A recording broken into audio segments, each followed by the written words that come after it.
What's going on, everybody? My name is Miss Derby, and here I have a video on how to fill out the Florida vacant land contract, otherwise known as the FAR vacant land contract. The first thing you want to do is put the seller's name right here on this first line. You want to make sure you put it down how it appears on the property appraiser site. The next thing you want to do is put the buyer's name. Now, I am wholesaling this lot to a builder or an end buyer, so I'm going to put my LLC name. If you don't have an LLC, you can put your name or even put it in a trust. The next thing you want to do is put the address on this line here. Make sure you guys put the full address out with the city, state, and the zip code, and then you'll put that property appraiser's legal description on this line right here.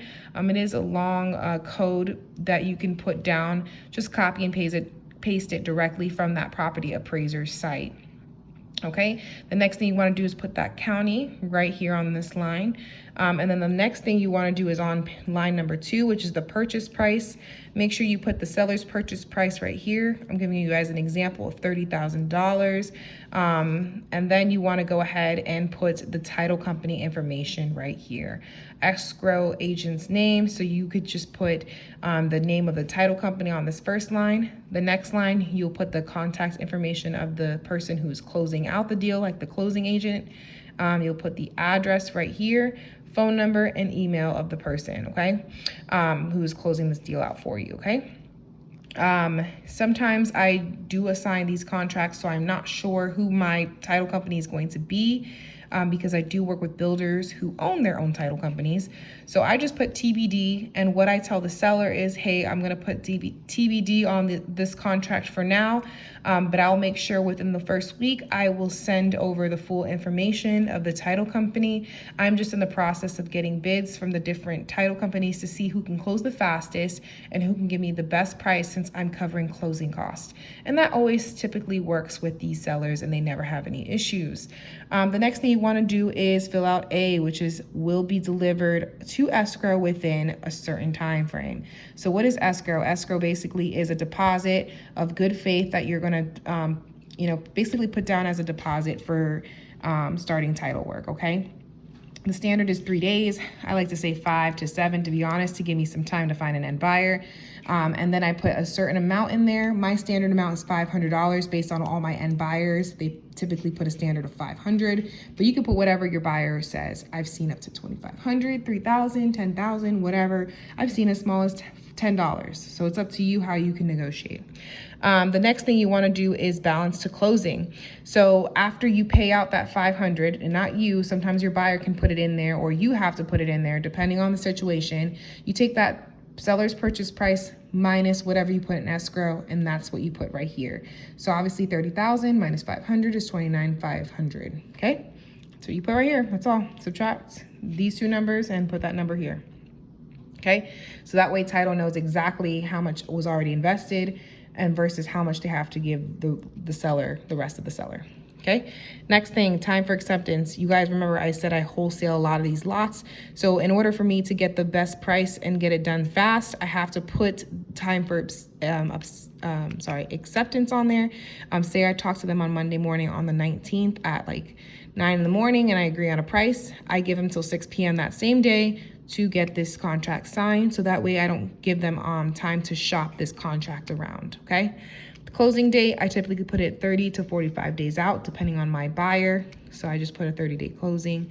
And yeah, next is I put the initials at the bottom. Always make sure your seller's initial and you initial at the bottom as well, okay? Page 2. With my situation of me being a wholesaler, I do assign a lot of these contracts. And my buyers end up paying cash, especially because it's land, it's pretty cheap. So buyers will pay cash for the property with no financing contingencies. So that means I just get to skip all this to the bottom. Down to number 6, assignability. Remember, I do assign or wholesale my contracts over to an end buyer. So I typically do the second box here, may assign but not be released from liability under this contract. That just kind of gives them ease when the seller sees that. So that way, if I can't find an end buyer, I am still liable to uphold this contract. A lot of sellers will kind of give them that red flag if you sign or check this first box up here, which says may assign and therefore be released from any further liabilities under this contract. So I like to do this one, and then I just make sure I back out in that time frame, okay, of my feasibility study, which I'll explain a little further going along. So title, make sure you always get a warranty deed, a special warranty deed on all your contracts. And the reason why is because the difference between a warranty deed and a quit-claim deed, a warranty deed guarantees that the title has scrubbed all the, pretty much checked the background, and there's no, liens or back taxes attached to that property. So that guarantees that, the property's free and clear. There's no issues. But if you quit-claim deed it, it could potentially run the risk of things being attached to the property, and then you'll be stuck with it. And it doesn't guarantee that you are the 100% owner. So always get a warranty deed, especially if you're assigning or wholesaling your contract to an end buyer. Okay, never quit-claim, ever. The next thing, title evidence. Typically the buyer pays the closing cost, okay? So I just put buyer's expense. Sometimes sellers do, but you always want to just see if your buyer would pay it all. Buyer seller sign, next page. Okay, this page is a little bit easier, and the next few pages are actually very simple. So I just go down here. This is important, feasibility study. What is a feasibility study? It's basically like an inspection period for land. Now with land, it's a little longer than it is with houses. Typically your buyer can walk through and tell you if they want it or not, and tell you exactly how long it's gonna take for them to pretty much start the process. Whereas a feasibility study, the buyers need a lot of time because they have to actually hire an environmentalist to go out to the property, inspect, maybe sometimes conduct surveys, make sure there's no endangered species out on the property that could potentially run the risk of them not being able to build on it, testing soil, tons of stuff, okay? So standard is about 30 days. That's why it says 30 days if left blank, because that's just standard procedure for a feasibility study. That also gives you that 30 days to back out if you need the time to back out from that deal, okay? Buyer seller sign, done. All right, the next few pages are even easier, okay? We're on page number 4 now. I just kind of skip all the way down here, skip. Okay, special assessments. This is all dependent on your market, okay? I am in the state of Florida. We do a lot of deals out in the Lee County area. We see that there's special assessments that need to be paid from the sellers.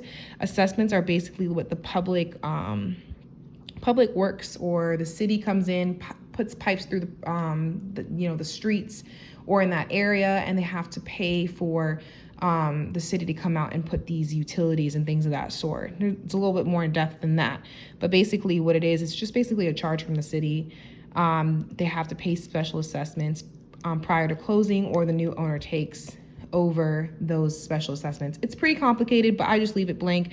I don't really go too much in depth from that, but just, depends on the market. You can always ask your buyer if there's any special assessments that need to be paid, okay? Buyer seller initial at the bottom, and you're good to go. Okay, page number 5, just kind of skim through here, blah, blah, blah. Initial, okay? Nothing that really is too important. The next page, same thing, okay? If you are working with a realtor though, they will fill all this information out for you. They'll fill all this information out for you. Make sure you guys always have the buyer and seller sign, which is you. This is the last page. Very, very, very important, guys. Always make sure that you put the parcel ID number in your additional terms, so that way title knows exactly which property to look for. And then for me, being a wholesaler, I do always put the same terms in all my agreements. I say buyer agrees to pay all closing costs and seller agrees to transfer free and clear marketable title to buyer, okay? You can add a ton of other stuff in there as well, but I just typically keep it at that. Also, I don't know if I touched on this in the beginning, but let's just say that right here, you are come across a property that does not have a 123, okay? It just says Main Street, and then this is the city, state, and zip code. That's called an unassigned parcel, meaning that the city has not, or the county has not assigned a parcel to this property yet, which is pretty standard in a lot of like the more rural areas. So what you're gonna just do is put unassigned parcel on Main Street and then put the city and zip code. And then in the additional terms, you'll just make sure you put that parcel ID number so that way they can identify. It's almost like a security or social security number for a piece of land or property, okay? Always have that in your additional terms. Okay, last easiest part, signature. Make sure you guys sign your name and not your LLC. Oops. Make sure you sign your name and not your LLC. I've seen people put their LLC name to sign. That's not how it works. You put your name, you print your name, date, you put your address or PO box. That way that the title company can either forward you any documents or your check or however you want to get, paid. You make sure you put that address, your phone number, your email. The seller's first signature goes here. Print the name. Same thing if there's two sellers, put both their information here, and then obviously they'll date that. Make sure you always put the mailing address for the seller so that way the title company can contact them or send them any documents for closing. Sometimes you can find, 99% of the time you can find their current mailing address on the property appraiser site, but make sure you always confirm that that address is correct on the property appraiser site, okay? Put their phone numbers and their email. If there's two sellers, put both emails, both phone numbers. I have come across sellers having the same phone number and email. That's fine. Just make sure you put that down. A lot of people forget to do the initials on that last page because they put the signatures there, but always initial at the bottom. And that is how you fill out a Florida vacant land contract. Very, very simple. If you guys are interested in wholesaling land at all, make sure you guys follow me on my Instagram, Miss_Derby, DHERBY. And then if you are interested in learning how to wholesale land, I do teach that as well. Check out our Facebook group, Wholesaling Land 101. Okay, it is a paid Facebook group for $40 a month, but we teach you how to do all of this, as well as has all the contract scripts, everything that you need to do. It's a very simple niche. And I've been doing it for a few years now. So I definitely encourage anybody who's interested in doing that to check it out, and I will catch you guys on the next video.